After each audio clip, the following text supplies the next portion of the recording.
What is up, weather enthusiasts? I'm your host, Pat's Path Predictor. Let's get right into the weather. Alright, so here's the situation we have for you, ladies and gentlemen. A lot has happened since we last did our afternoon update yesterday. Yesterday afternoon, it was a 65-mile-per-hour tropical storm. Now, it is a 130-mile-per-hour Category 4 hurricane approaching the Lesser Antilles. You heard that right. This is now a Category 4 hurricane in the month of June. This has not happened before, I believe. This is the strongest hurricane on record in June of hurricane season.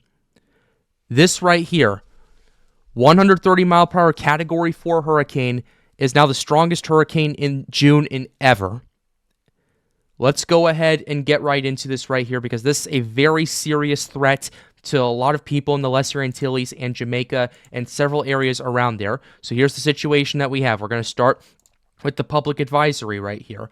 130 miles per hour, pressure of 960 millibars. This is a very small system, so that's why the pressure is so high at this current point. It's moving at 21 miles per hour, which is an ungodly fast rate of speed that this thing is going, and that's going to cause a lot of problems, not with Beryl, but down the road in August and September. I'll explain why in just a second. So here's the situation that we have right here. At 2 p.m., the eye of Hurricane Beryl was located near latitude 10.9 degrees north, longitude 55.6 degrees west. It is moving west at 21 miles per hour. The forecast track, the center of Beryl is expected to move across the Windward Islands Monday morning and across the southeastern and central Caribbean Sea late Monday through Wednesday. Maximum sustained winds are 130 miles per hour. Beryl is an extremely dangerous Category 4 hurricane on the Saffir-Simpson scale. Beryl is expected to remain a Category 4 hurricane as it moves through the Windward Islands. Hurricane force winds extend outward 30 miles from the center. Like I told you, this is a very small system right here. Tropical storm force winds extend out 115 miles from the center at this current point in time right here. You can see it's an absolute buzzsaw right here. This is actually smaller than Hurricane Andrew, as a matter of fact, and that's that's honestly making me very worried right now because this thing rapidly intensified so much that we're at a point where this thing could enter an eyewall replacement cycle before it even gets to the Windward Islands. And normally what that would do is that it would weaken the storm, which normally would be a good thing, but not in this case, because what that would do is it would allow for the eyewall to get larger and it would expand the storm size. It would expand the wind field considerably, especially if it goes very well. That's why I'm taking this so seriously. And I have been talking to my guys at Storms United. There might be a couple of signs that an ERC may be starting soon, but at this current point in time, I'm not seeing too much evidence of that. We're going to check that out tonight as we stream. So that's what we're looking at this current point in time. We can give you the minute-by-minute forecast. I apologize for that, for this animation not going well. Never mind. It was going perfectly. Let's go ahead and show you the infrared minute by minute just to kind of see what it was looking like in the last hour over here. This will take a second to load, and there might be a bit. Okay, perfect right here. Here's the structure that we have. Overall, beautiful structure. Okay, sorry for seizure warning for those of you who are prone to flashing lights and all that. Anyway, regardless, we're seeing a lot of just a beautiful structure at this current point. There is a bit of shear that is impacting it a little bit on its eastern side, but that overall is not going to impact the core of the system very much right now. It's about 10 knots of shear right now. It's not going to do much to destroy this system or anything like that or weaken it. We have been seeing a noticeable increase of convection firing up on the eastern side of it. I think the system is starting to fight off the wind shear quite a bit, and it's just doing its best to protect its core. And overall, it's doing a perfect job of doing that, as I don't really see any signs of weakening at this current point in time, although an ERC could possibly happen if something doesn't go exactly according to plan with this system. So let's go ahead and show you the track models that we have pulled up right here and the intensity models right after this. Track models are very interesting. This is what we have pulled up for you guys. The track models are pretty concerning to say the very least. After this thing moves over to Windward Islands, and one more thing I forgot to mention, I feel really bad about it. There are hurricane warnings in effect for a lot of the Windward Islands right there. There is now a tropical storm watch in effect for Trinidad right here, a hurricane warning in effect for Tobago. There's hurricane warnings right here. We can go ahead and show you the public advisory for where it is. We have hurricane warnings for Barbados, St. Lucia, St. Vincent and the Grenadines, Grenada, Tobago. A tropical storm warning is in effect for Martinique, and Dominica is is under a tropical storm watch, and so is Trinidad right here. The government of Trinidad put that up there. The reason they put that up there is because this system has been shifting a bit further to the south than what we were seeing. Because now, instead of maybe what we were seeing previously with St. Vincent and the Grenadine Islands being impacted, now it looks like Grenada could get a direct impact as well. Before, they were just outside of that radius of maximum winds. Now it looks like they're going to be dead center. It looks like they are going to get the eye wall if this thing continues to deviate further south. I pray to God that that doesn't happen, but either way, you have to take this very seriously at this current point in time. So this is the track that we have. In the next 24 hours, it is forecasted to make landfall or make a very close pass through the Windward Islands as a Category 4 hurricane, and then move through the Caribbean Sea. In the next 48 hours, it's expected to move south of Jamaica in the next 72 hours, which is something I'm also paying attention to with that southward jog, because if that southward jog ends up hitting Grenada instead of the Grenadine Islands or even St. Vincent, that's going to put Jamaica a little bit more out of the line of fire, but that's also going to put a lot more of the Yucatan Peninsula in the line of fire. As you can see right here, we are seeing this situation 5 days out with the Yucatan Peninsula expected to get an impacted landfall. Matter of fact, it is in the cone right here. It's overland, makes landfall according to the NHE as a Category 2 hurricane, and then moves over the Gulf of Mexico, where some of the track models, thanks to the weakening of the Azores High by the time it gets out to 6 days out, now has it moving further to the north and potentially impacting up to Texas 7 days out. That far out is too far to tell. We got to take this with a grain of salt, but regardless, very serious situation all around. And overall, the farther south this goes short term, long term for Jamaica and long term for Texas, it'll definitely be a better situation, because let's say it moves just 20 miles further to the south than usual. It moves 20 miles from the south. Remember, this is a small system right there. Hurricane force winds only extend out 30 miles from the center. That means that could basically make the difference between you either getting a hurricane force winds or tropical storm force winds, or tropical storm force winds and just the outer bands, and even if that. So that's essentially what we're looking at right there. Although the bad news is a lot of the Yucatan could get more impacted by this, but I do know that these are very sparsely populated areas right there, so that would be some good news if it does impact there instead of an area further north, closer to Cancun or closer to the. In the ideal place it would be closer to the Mexico-Belize border at this current point because of how sparsely populated that is. And if it continues to shift further to the south, that would be the case. And there would also be open up the possibility that this thing doesn't even enter the Gulf of Mexico, and instead it stays overland, which would be very good news, and that could kill off the system right away. So that's what I'm looking at with the track models. Intensity models, that we're all going to forecast for Category 4. We're all holding at Cat 4 for the next 48 hours, and then it starts to weaken a little bit. This is likely due to the wind shear that's going to be impacting parts of the Caribbean. That will weaken it a little bit. But I have been looking at some computer models, and I've been watching what's been going on with all the stuff that's going on. There is a tropical upper tropospheric trough over Florida right now, and based off the model trends I have seen, it is pivoting and shifting and trending further northeast than what we would kind of want with this. What TUTS or tropical upper troposphere troughs bring is a lot of wind shear with that, and that's what we're kind of banking on for this thing to weaken in the Caribbean Sea.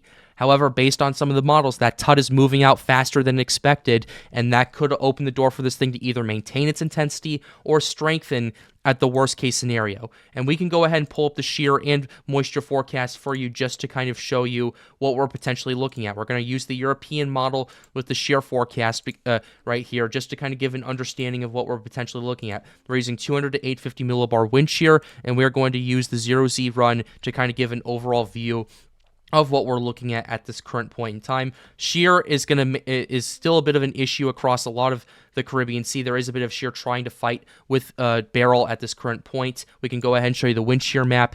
Overall, it's over there, but right now it's lifting a lot further to the north. It's actually moving further to the north a little faster than I was thinking it would. So that's not going to be a very good situation if this thing continues to intensify at the rate it does. Personally, I don't think it's going to get up to Category 5.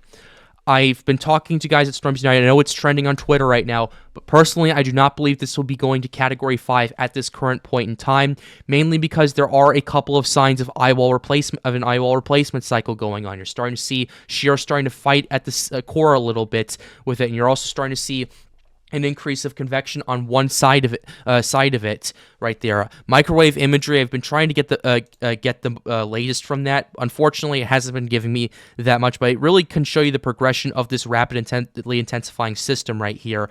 We have a very strong eye wall, especially on the northeast side. That's where the strongest part of the eye wall is right now, and microwave imagery proves that. Yeah, you can go ahead and see that right there. I'm going to see if I can get a still image after showing you this right here. I'll have to figure that out later. But overall, northeast side of the eye wall, easily the strongest part of it right now. But in the meantime, going back to the shear forecast, this thing is going to be moving through the Caribbean Sea. Initially, it won't have very much shear to happen. The European is actually having shear happen even further to the north and around Cuba, which could still help with its ventilation as it moves closer to Jamaica. There could be a little bit of wind shear as it approaches the western Caribbean Sea. It definitely is starting to take a look at that and starting to impact that, causing it to halt in intensity for a little bit, but it does still strengthen as it approaches the Yucatan Peninsula at this current point in time. Then long term, as this moves further out, in the Gulf of Mexico, there is going to be quite a bit of shear that could inhibit this if it does end up going over there. So overall, the situation I'm looking at this current point in time, it's going to be definitely intensifying a little bit if it gets into the Caribbean, but if it does, there is going to be some shear that's going to counteract that, and depending on how that goes will depend on what happens with the system. There is no problem with the moisture across this system right here. There's no dry air around here to speak of, and there's really no dry air ahead of it to stop it from happening. Although what is interesting is the system, we're starting to see a bit of a degradation of the overall structure of it, especially on the little bit of the eastern side of it. There's that wind shear trying to fight it out a little bit.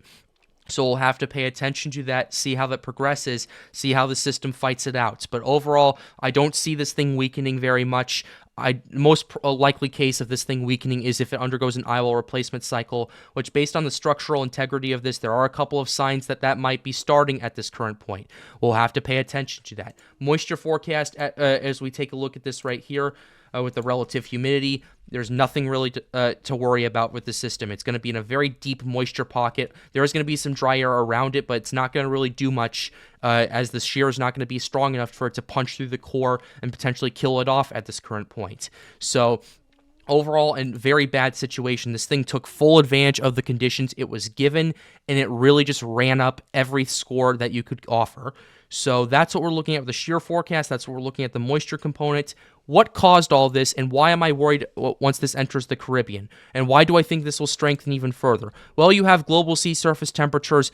Right now where it's at is about 29 degrees Celsius or 82 degrees Fahrenheit for those of you tuning in the United States. 29 degrees Celsius is plenty of warm water for this thing to organize, develop, and rapidly intensify. That on its own, that's the magic number is around 80 degrees, although it can happen in water cooler than that. We've seen that happen in many cases. This is a case where it's taking full advantage of the conditions it is given. Ocean heat content is another area. Once it enters the Caribbean, it's entering an area of untapped ocean heat content that's been there for over a year. And that's why I'm so concerned about it when it enters the Caribbean. Yeah, the wind shear might be a bit stronger with this, but it's going to be able to sustain itself because of the ocean heat content that's given. So areas exceeding 150 across a lot of these areas right in the Caribbean. We're already in an area where we're starting to tap into the 100 to 125 OHC at this current point with Beryl right there approaching the Lesser Antilles. That's why I'm so concerned about this, because it's over a massive gas tank of OHC and a massive gas tank of cool water. And the main concern I have with this going into August and September is because this thing is moving at 20 miles per hour. So I got a couple of questions in my interview with Weather Girl Danny, asking if this thing could weaken thanks to this, not weaken, but cool off the waters and weaken the OHC values. I don't think it's going to really make a dent because this thing is moving at 21 miles per hour. It's not sitting over the water long enough for that to happen. And even if it does, the effects are going to be so minimal because it's going to have July, August, and the first part of September for it to recover, and not only recover from that, but build up from that OHC. So that's why I'm so concerned about this going forward. This thing's not going to tap the OHC very much, and it's going to take full advantage of it. This is a worst case scenario. You typically don't like systems moving 20 miles per hour. It's good if you don't want the impacts to last very long. I'm with you on that. But long term, this is not very good when it comes to the tropical systems that may be happening in August and September. So we're going to have to keep an eye on that. Let's go ahead and show you some hurricane models to wrap this up. We're going to use the HMON, HWRF, and the HAVS models just to kind of wrap up what we're potentially going to be looking at this current point in time. Let's go ahead and start with this. We're going to use the 10-meter winds for this. And the HMON, this initialized around 7 a.m. This had this thing really getting down to 954 millibars. Right now, it's not at 960. Definitely has a possibility to get down to that intensity. Where the HMON is having, it's having this thing approaching either making landfall on or making a close pass to the southern Grenadine Islands. It's going to really definitely put Grenada in those hurricane force winds. So you got to pay attention to that right here and right now. That's why there's under a hurricane warning. The eye wall is going to be very strong regardless. Makes landfall as a Category 3 system, high-end Category 3 system, or low-end Category 4 system. Moves through the Caribbean, is able to sustain itself because of that OHC right there, ladies and gentlemen, and then starts to weaken down to Category 2 strength as it approaches Jamaica. NHC's official forecast has it at Category 3 as it moves south of Jamaica at this current point. Overall, they're looking at tropical storm force winds at this current point, and the Cayman Islands definitely could get some tropical storm force winds as well. Then it really starts to weaken. The HMON wants the wind shear to completely tear this apart as it approaches the Yucatan Peninsula, makes landfall in the northern Yucatan Peninsula near Cancun, and then moves towards the Gulf of Mexico. That's the HMON we are looking at right there. Let's go ahead and show you the HAVS A model with Beryl right here. HAVS A is having this thing intensify at a pretty quick rate, has this thing making landfall as a Category 4 hurricane in the Grenadine Islands, and then moves through the Caribbean. It has it sustaining itself as a Category 2 or Category 3 hurricane.